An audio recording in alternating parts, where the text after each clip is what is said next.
All right. So hello and welcome to Intuitive Connection. I'm your host, intuitive counselor, and spiritual guide, Victoria Shaw. And today we have an intuitive reading. Our guest, Rita, is here today. And I'm excited. I have no idea what you want guidance on today or anything else. But please share with me, with the listeners, and we'll get this party started. Okay. So I am in a huge transition right now. So I'm also an intuitive. I work as a medical intuitive, Okay. and that has been very slow. So in the meantime, I bought a project house and have been working on it for 18 months and just literally had the house cleaned today. So that project is done. And I have really been working on not allowing my ego to drive the show Okay. and just allowing spirit to take me wherever. And when I was like, oh my God, I have that reading today, it's like, and so I need some guidance about the transition, Yeah. and if you could like direct me in where I should put my energy, that's not totally critical. I'm just open to whatever you have to Okay.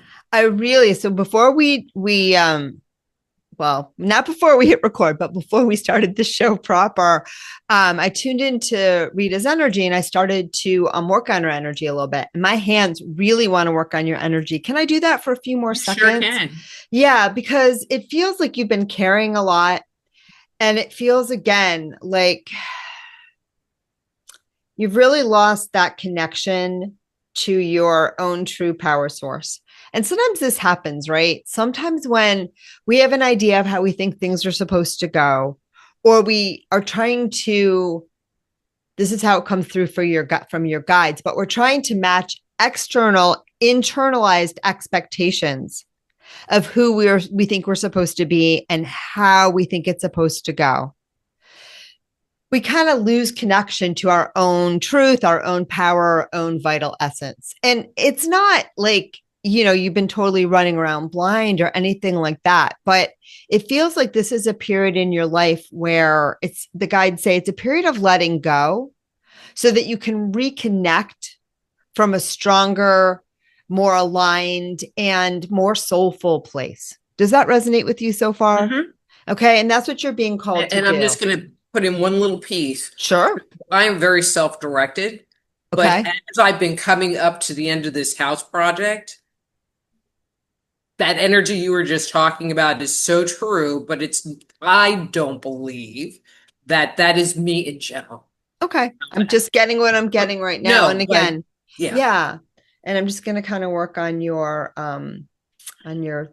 third chakra, which is our will center, because yours it's so interesting. Because again, when I look at it, it's burning very bright. You have a very strong will, in a good way. But the back of the chakra is so tight. It's so tight. So it's like you can project out, but it's a little bit harder for you to receive. And when we are wanting to align our will with the divine, and also it's just not even that, it's just that you really don't like other people or other things like co-opting your will. So the back of that chakra is closed, but you have to kind of let the energy pass through, right? Because in its idealized sense, and I want to get this from the guides, in its ideal, and don't worry, they have so much to say to you. You're going to get your questions answered. But what they're saying is there needs to be a little bit more of a flow, a little bit more of a flow, particularly through those first three chakras. Your throat chakra too is a little bit off balance and out of kilter again, because it feels like you've lost your voice a little bit. And again, it's all about, they say, unplugging from what was and plugging back into who and what you really want to be. And I don't know if this applies to you, but it's coming through to share because it may apply to some listeners out there. So bear with me. And then they have a lot to say about your next steps, because I know that's really what you want to hear. Oftentimes, because we live in this human world, and you are a very strong willed personality, so I see that in a good way. But because we live in this world, we do have expectations about ourselves that we've learned from other people, that we've learned about how we think we should be. And sometimes they can be really, really subtle, right? Sometimes we feel in life we're offered an array of choices. Like my mom thinks this, my dad thinks this, my grandma thinks this, my teacher thinks this, and my friends think that. So I got to pick one of those. Right. But of course, none of those are going to, they may make a suggestion of who you want to be, but they don't really represent your true options.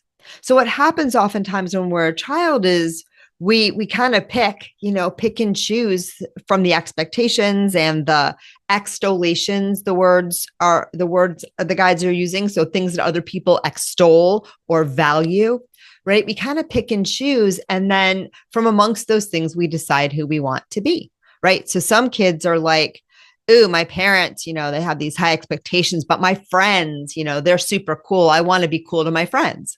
Right. And so that becomes, at least for a period of time, the idea of who we want to be, the one that the friends think are really cool. Right. Or the teachers, right. Or the parents, or the society, or the cult, or whatever. And usually it's a mishmash of a lot of things. And these become internalized. And the guides say there's not a human being on the planet, not a one of you, that does not have this mixture of, shoulds and values and things. It's just part of the human experience. And so one of the important things that we can do is be really reflective, be really conscious, be really present, and be able to take a step back so that we can continue to pick and choose what feels valuable to us in the now, in that aligned space, rather than trying to prove ourselves in some way to some imagined other that we've gotten stuck in our head. Okay. So I hope that makes sense, but they really wanted to get that point across because it's very subtle.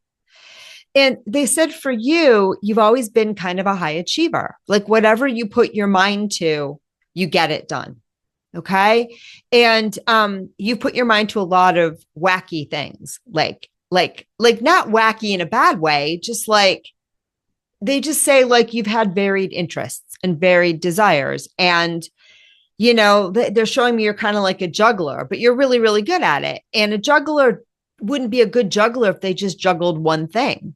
So they like to change it up. Like sometimes I'm juggling fire, and sometimes I'm juggling jugs, and sometimes I'm juggling balls, and sometimes I'm juggling cats, hopefully lovingly. And so, but you're very adept at that juggling nature. And it's really always worked out for you. Okay. In this latest step and this latest iteration in your professional journey, you've really been asked to kind of go in deeper in a way that you hadn't done before. Okay. And at the same time, they say you were applying the old standards or the old litmus test or the old structure to kind of decide, am I successful or not? Am I doing this right or not? Is this going to be valuable to people or not? Am I good at this or not? And you see that structure failed, not because you're not good or it's not, but because it's the wrong metric for the task at hand. Okay. So what you are being called to do and what you are being called to do, again, I get this so many times, is tear down that old foundation so you can build something fresh. Okay. How am I doing so far? Is this landing? You're nodding, but I'm taking notes. okay, beautiful. No, Beautiful. I mean you are hitting it. Um, and you're exactly right, especially about like applying the old structure, because it's kind of like I'm very project oriented, very, I got to have a project. It makes Yeah. me crazy. And so some of it, it's like, okay, well, I can do this. Like I can go write some articles. I like writing. I could go do that. And I guess kind of that's my question where I really needed the clarity is it's sounding like to me that the old structure is not working. And Mm-hmm. I felt for a very long time the old structure is not working. So maybe I needed that validation, like, okay, it's not working, which is actually one of the reasons why I bought the project house. Yeah. Yeah, well, because you wanted to give yourself something else to do Hmm. so that you could let this part of your life be a little freer, a little quieter, so you didn't feel like you had to structure it or micromanage it or fix it or force it. You went back to something that's very grounded, that's very practical, that you know how to do. And I think that that's perfect. And you guys want to talk a little bit to you, but also to listeners out there, because this is being recorded around intuition and how intuition flows and how it doesn't. But before we do that, they want me to ask you what made you decide to be a medical intuitive, and just give us a quick encapsulated journey overview of what that journey has been like for you, because it's important. So Before I I Yeah. wanted to learn how to be psychic when I was like 13 years old. I used Okay. to watch The Amazing Kreskin and was fascinated and started on my spiritual journey at that point in time. And knew I had intuitive gifts, yeah. But then I went to the Berkeley Psychic Institute and studied with them and found out that I had been very psychic my whole life, but no one said, if you walk up to someone and say, well, where were you yesterday, having them check for a brain tumor, and they were, that's actually a psychic thing, Right. you know. And as far as the medical intuition, when I work with people, especially doing energy work, I was finding a lot of health concerns. And their first, and so I mean, I was doing that work before medical intuition was actually coined as a term by Carolyn Mays. Okay. So then I ended up going back to school and getting a degree as a naturopath because their first question was, well, what can I do about it? Right. And I had Yeah. nothing. Yeah, that's why I don't call myself a medical intuitive. Sometimes I'll get information, but like I don't have medical training. So if something comes up, I'll say, "Hey, go go talk to your doctor, man."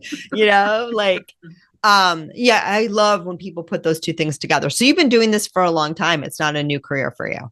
No, this Okay. is well over 20 years. I hate to say more than that. Fair. So you've been doing this for over 20 years. You've been combining the intuition with the naturopath work. Hmm. I can see you. You're very effective. You're very quick. You're very definitive, which is a good thing to have, something I had Thank to you. spend a lot of time working on. Um, but it feels to me, and I could be wrong, that what you're really being called to do a little bit in this phase, well, I see a lot of different things, is soften a little bit. Soften your relationship with the work. And more importantly, soften your relationship with the intuition, but most importantly, soften your relationship with yourself. Because I feel that you are a somewhat hard taskmaster, and I you have a really mean boss, I have to tell yeah, and I think you're pooping. I think pooping. Well, that's what you're tiring yourself out. You've just come to the point where you're too much for yourself. It's just been too much, and it's just not fun. And again, I'm looking at your backdrop, and I don't know if this is representative of you, but you have like such this whimsical fun nature. And I don't know if it's getting expressed enough for you, through you, in your own life. And so, at the beginning of this talk, and it all makes sense now, and this is may or may not be on camera because we will have to do some editing to make it work. But when I was tuning into your energy, right, I don't know if you remember this, but there was a tightness in the top of your back, and I felt like these puppet strings. And as I released the puppet strings, you slumped forward, and you weren't very pleased with me. And then we went into your core, and we could do this a little bit longer, and was starting to show you the power in your core, how that uplifts you. And I think the puppet strings are this taskmaster self, the connection to this taskmaster self that you've had going on for a lot of years. It says, you got to do it this way. You got to push this. You got to solve that problem. You got to be good. You got to be famous, whatever your story is. And it was exhausting you because it kept asking for more. And at a certain point, we get tired of tap dancing, with the little strings pulling on us. So you're really being asked now, and it's scary for you. I can see it's like almost horrifying to tune into that inner sense of power, right? Right in your belly, right in your gut. And I know you know enough to kind of understand what that probably means, you. and Hmm. to start being motivated from there. It will do a couple things for you if you take this assignment. Number one, it will free you up more and more to just do what you want to do. because I think you're at a point where you want to do that. Two, it's going to awaken some healing abilities, I believe, that you didn't really, they were not fully expressed until now. Really? That when you really get into that second chakra, especially, and really let the power come from there, and then it's going to move up and clear your third chakra. Your heart looks pretty good. And then your throat too. Sometimes I think you edit yourself a lot about what you say. You're not like, it's not a clear channel sometimes. Very old issues that are Yeah. much better than they Oh, used to for be. sure. For sure. But they could even be stronger. And like I agree. when you're funny, when you're humorous, when you're on, like you're unstoppable from that throat chakra. But when it comes to expressing your vulnerabilities, and even to yourself, because sometimes the throat chakra can be about hearing ourselves as well. It doesn't, you don't have to like, you don't have to share with anybody if you don't want to. That's where it gets a little bit blocked, like saying I don't know, right? Saying I'm not sure, saying I don't feel comfortable. Like those are, that, and it's sometimes it's just hearing it for yourself and saying it's okay, sweetie, you don't have to know, right? I can be comfortable. um I think some healing stuff will really come through and your intuition will sharpen even more, because I think up until now, sometimes if you don't think something is the answer, your mind will step on it, step over it, and edit it prematurely. And you're not hearing your deepest truth all the time. Does that make sense? Okay, And you that does really make want to sense. do that. You're a very heart-centered person. And there's just this vulnerable self inside that just really wants to be of service, really wants to be seen, really wants to be hugged, really wants to be loved, really wants to be appreciated. But the other part of yourself doesn't trust her, right? So you've shut her down. And so the work that you're being asked to do right now is just be very nurturing with yourself. Tell her it's okay. Tell her it's great. Spend some time. Okay. Doing that. And that's going to help you a tremendous amount. Your guides say, too, as you put down the puppet strings and the taskmaster kind of persona, you also might want to shift. I want to get this right from them, your expectations about what makes someone successful in their career. Because what's made you successful up until now has absolutely and totally exhausted you. And you feel like you have to keep going at that pace in that way because that's what you do. That's what successful people are. And it's really wearing you down. It's like burning the candle at both ends. So part of the break and the slowdown, it was just because you were kind of just done with that. Okay. I can see you teaching more. I can see you playing more. And I can see you deepening your healing work, starting with yourself, and then probably writing about it and about starting to tune into using some of those healing abilities that are coming up on yourself. It's going to be a huge transformation. And then I think from there, it's going to be really clear what your next doing is going to be. I actually see you writing. I see you writing and probably writing something that's personal about your story and about the many clients that you've worked with over the years. That's what I see, I mean, I've written honestly. 7 books, Well, there you go. I and feel two of another them are one. very personal. Well, So, I see another, but you do you. yay. Yeah. But it's about the softening and it's about, you know, here's the image the guides are giving me. Okay, They're perfect. like, so many people think that life is you climb the mountain, right? And then you get to the top of the mountain and you're there. But life isn't like that, right? Life is sometimes we spend, it's true, a whole lifetime trying to get up one steep peak. But a lot of times we're just hiking. We're just hiking, we're going over this hill, we're going over that hill, we're going in that valley, we're checking out this slot canyon, and then we're climbing the next hill. And obviously you get to certain places in that hike, right? Or in that, trail or life or whatever, where you do have an expanded vantage point. Okay. But they say right now, you already climbed the hill. You looked around the top. You didn't see where else to go. And it's just, you got to explore the valley for a little while. You just got to explore the valley. And from there, you'll find the next trail. It's not that you've climbed as high as you can. It's not that, there's nothing else to climb. It's just that there are times when we're at the peak and we see everything. And then there's other times when we're exploring in other areas. We have to get a little more comfortable with the unknown.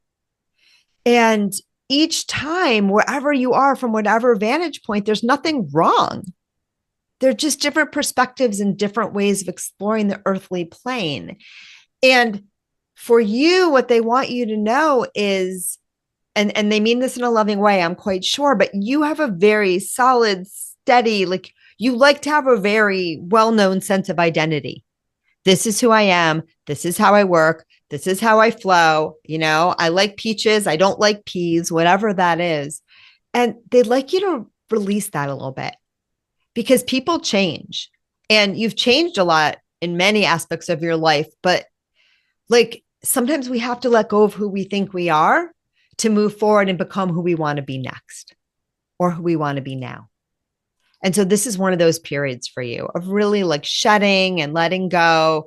And so even if you've written like 5 autobiographies already, like, you know what I mean? There's going to be, and you don't have to, don't write a book because I said so, like feel into you, maybe make a movie, but it's about, it's like, it's a new you. So it's a new story. It's a new era. It's a new time. Okay. Does that And make having sense? that be okay. Yeah. Yeah. All right. So ask me a few more practical questions. I think that's pretty much what the guides want to say, but they say you may have like very practical things that you want to ask them. And so I want to make sure that we're doing that Well, too. I feel like and have it be okay is like the nugget, Yeah. because it never feels okay. Yeah. It always feels like I should be doing something and and maybe it can be okay to not, Amen. which actually is really freaking scary. I know. I see it. And sit with that part that's terrified. Give that part some love and attention. It's funny today because there's always perfect synchronicity. And today during my yoga practice, at the end of my yoga practice, I was actually going to do an episode on this. It still might be coming a solo, but I was going down into Shavasana. So that for those of you who don't practice yoga, it's the last pose usually in a yoga practice. Shavasana is corpse pose. And basically you just lie there like a dead person and relax. And I was thinking about, because I wasn't relaxing too hard, I was thinking about all the yoga classes I would take in New York City when everyone would sneak out during Shavasana. And I used to be a little judgy of that because Shavasana was my favorite pose. Like that's when you got to like really like just drink in all the juices and integrate all of the beautifulness of the yoga practice. But today I was hungry, so I didn't want to sit in Shavasana. I wanted to go in and have lunch. But I was thinking about like how sometimes it's hard to drop into that space of not doing. It's really hard. We have so much conditioning that tells us do, go, go, go, myself included. And I notice with me sometimes when I'm really going into R&R mode, it takes a little bit of time for me to just get comfortable sitting there, let everything settle. And then, it's bliss and I don't want to move. And I don't know if you've ever been in that place comfortably of not doing, and maybe if someone's strapping you down and not letting you move, but that doesn't feel comfortable, that just feels like you're building up a lot of momentum till they, unstrap you and you can go running again. So for you, I think this is a time to spend a little more time in Shavasana and a little more time too to let your doing, and this is the big one, they're like tapping me on the head, to let your doing be aligned a little bit more with your fun and your joy and your playful nature rather than your aggressive nature. Okay. And it doesn't mean that you won't accomplish things, but it just means that you'll be running on a fuel that's more fun. Right. And so that all of that, left brain power, like will centered energy that you have. And it's been going out, out, out. I'm wondering what your adrenals look like because it's like out, out, out. But the receiving is where We let it be fueled by joy. We let it be fueled by spirit. We start to soften into ourselves so that we're aligning our will with our deepest knowing, which is joy and inspiration and curiosity and fun. And yes, even this too, rest. And the last thing they want to say on this point is that intuition works best from a space of not knowing, from a space of not knowing. You cannot know anything in that intuitive way unless you allow yourself, at least for a brief moment, to know nothing. Right. In Berkeley, they probably talk about it as like the beginner's mind or the kindergarten mind. Hmm. Right. You have to be in that absolute space of like, I don't know anything and everything and anything could come through to really clearly hear your intuition. Right. And so as you get more comfortable in the stillness, as you get more comfortable softening that need to know, that needs to like, who do I have to be and present myself and just soften your relationship with yourself. Let yourself be a little bit more vulnerable, a little bit more gentle, a little more at peace. And that part of you, because as I say, you get scared. So do it gently, right? It's going to open up so many things for you that you didn't even know about. Okay. And you didn't even know were possible. Now, you guys have one more thing to say. I know I keep promising, but they just won't stop. They say, Rita, if you'd like to continue your life as you knew it before, they said that's fine and they will let you do it. But something in you asked for this. Something in you said, I'm a little unsatisfied. I know that there's more. I want to grow. I want to expand. I want to learn to do things differently. And it was that little bit that brought you to this place now. Okay. So they suggest that you embrace it, and when you get to the top of the next peak, you'll be ready to fly. Okay. But they also say if you want to just set up camp where you're at and, keep going, that's fine too.